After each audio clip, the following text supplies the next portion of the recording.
Bonjour, aujourd'hui nous verrons les conversions d'unités métriques.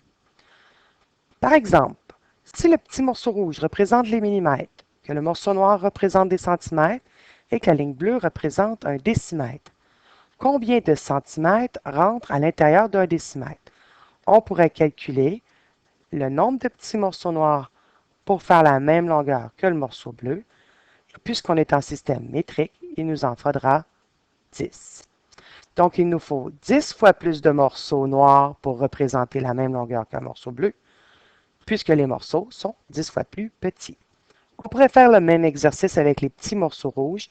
Ils en rentreraient exactement 10 sur la longueur du morceau noir. Donc, pour passer d'un centimètre à un millimètre, il nous faut aussi 10 fois plus de morceaux, car ils seraient 10 fois plus petits. Prenons un exemple. 8 mètres que l'on doit mettre en décimètres. Donc, si on est en mètres et qu'on veut en décimètres, on veut donc un dixième de mètre. Les morceaux étant 10 fois plus petits, nous devrons en prendre 10 fois plus. Que ferons-nous alors à notre 8? Nous ferons 8 fois 10. La réponse, 80 décimètres. Si on veut convertir des mètres en centimètres, centi veut dire un centième de mètre. Donc, 10 fois plus de morceaux, 10 fois plus petit. Une première fois, on le mettra en décimètres. Une seconde fois, on ira en centimètres. Donc, je devrais faire fois 10 à deux reprises. Le premier fois 10, je vais pouvoir prendre la virgule et la déplacer d'un bond vers la droite. Et le deuxième, je ferai un second bond, ce qui va donc nous donner la réponse de 864 centimètres. Si on décide de mettre des mètres en millimètres, millimètre, c'est un millième de mètre. Il faut donc faire une première fois fois 10 pour le mettre en centimètres, un autre fois 10, excusez, en décimètres, un autre fois 10 en centimètres, et enfin un dernier en millimètres. Notre valeur devra donc être multipliée 3 fois par 10, ce qui veut représenter 10 fois 10, 100 fois 10, 1000. Ce nombre doit être multiplié par 1000. La réponse devra donc donner 193 200 parce que le premier fois 10 déplace la virgule ici, ensuite ici, et le troisième à la fin du nombre, et on l'enlève car la virgule ne servirait à rien. Si on a des mètres et qu'on les veut en décimètres, on a dit tantôt qu'il fallait faire fois 10. Que se passe-t-il si notre nombre avait déjà une virgule, mais simplement un déplacement de la virgule vers la droite?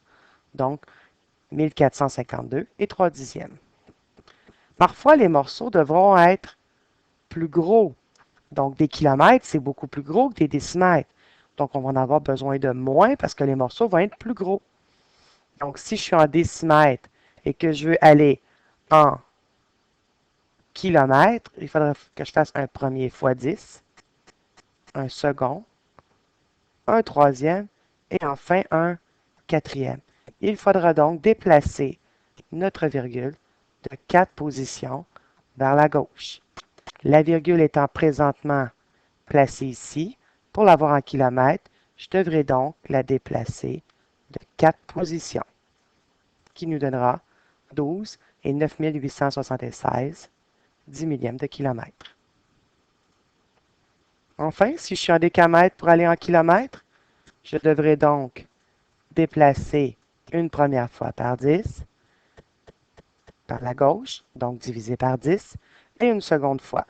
La virgule va donc se déplacer de 2 bonds vers la gauche, comme nous l'avons déplacé dans le tableau. Donc 342 et 9 millièmes de kilomètre. Il existe des unités de mesure de longueur beaucoup plus grandes ou beaucoup plus petites que celles que l'on utilise habituellement. Donc, vous connaissez les unités entre les kilomètres et les millimètres, mais il existe les micromètres, les nanomètres, les picomètres, et il en resterait bien d'autres, les mégamètres, les gigamètres et les téramètres. Donc, bien comprendre que les unités que nous utilisons sont une partie d'un ensemble d'unités beaucoup plus grandes, beaucoup plus vastes. Merci.